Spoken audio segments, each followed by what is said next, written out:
بسم اللہ الرحمن الرحیم۔ نماز کی شرطوں کا بیان۔ ان شرائط میں سے کسی ایک شرط کی عدم موجودگی میں نماز قائم ہی نہ ہوگی۔ یہ وہ فرائض ہیں جو خارجی نماز ہونے کی وجہ سے خارجی فرائض ہیں اور ان کو شرائط نماز کی حیثیت دی گئی ہے۔ ان تمام شرائط نماز کا نماز سے پہلے ہونا ضروری اور لازمی ہے۔ نماز کی کل 6 شرطیں ہیں اور وہ حسب ذیل ہیں۔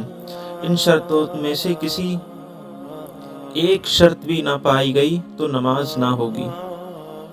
شرائط نماز: نمبر 1 طہارت، نمبر 2 ستر عورت، نمبر 3 استقبال قبلہ، نمبر 4 وقت، نمبر 5 نیت اور نمبر 6 تحریمہ۔ نماز کی شرطوں کی تفصیل اور احکام۔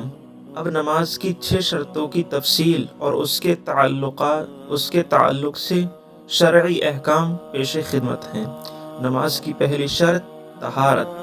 نمازی کا بدن حدث اکبر سے پاک ہو، یعنی جنابت، حیض وغیرہ سے پاک ہونے کے لیے غسل واجب نہ ہو۔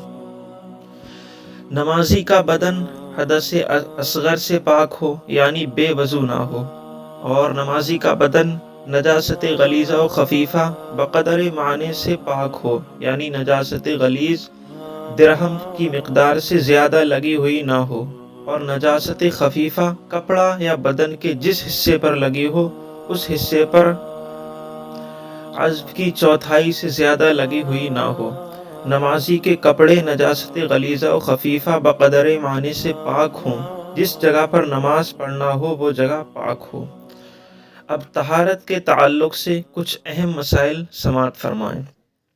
مسئلہ: جس جگہ نماز پڑھنا ہو اس کے پاک ہونے سے مراد قدم کی جگہ اور موضع سجود کی جگہ پاک ہو، یعنی سجدہ کرتے وقت بدن کے جو اعضاء زمین سے لگتے ہیں ان اعضاء کے زمین سے لگنے کی جگہ پاک ہو۔ نماز پڑھنے والے کے ایک پاؤں کے نیچے درہم کی مقدار سے زیادہ نجاست ہے تو نماز نہ ہوگی۔ یوں ہی دونوں پاؤں کے نیچے تھوڑی تھوڑی نجاست ہے کہ جمع کرنے سے 1 درہم کی مقدار ہو جائے گی تو بھی نماز نہ ہوگی۔ دوسرا مسئلہ سماعت کریں۔ پیشانی پاک جگہ ہے اور ناک نجس جگہ پر ہے تو نماز ہو جائے گی، کیونکہ ناک درہم کی مقدار سے کم جگہ پر لگتی ہے اور بلا ضرورت مجبوری یہ بھی مکروہ ہے۔ دوسرا مسئلہ: اگر سجدہ کرنے میں کرتا یا قمیض کا دامن وغیرہ نجس جگہ پر پڑتے ہوں تو حرج نہیں۔ اگر نجس جگہ پر اتنا باریک کپڑا بچھا کر نماز پڑھی کہ وہ کپڑا استر کے کام میں نہیں آ سکتا، یعنی ستر کے کام میں نہیں آ سکتا، اس کی نیچے کی چیز جھلکتی ہو تو نماز نہ ہوئی، اور اگر شیشے پر نماز پڑھی اور اس کے نیچے نجاست ہے، اگرچہ نجاست نمایاں ہو تو بھی نماز ہو جائے گی۔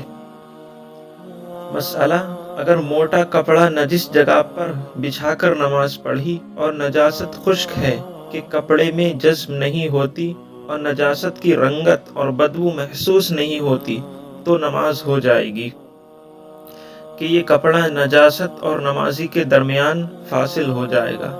نوٹ: اگر پاک و صاف جگہ میسر ہو تو نجس جگہ پر کپڑا بچھا کر نماز نہ پڑھیں۔ مذکورہ بالا مسائل حالت مجبوری کی صورت میں ہیں۔ اب نماز کی دوسری شرط یعنی ستر عورت، وہ اس ویڈیو کے باب 2 یعنی پارٹ 2 میں سماعت کریں۔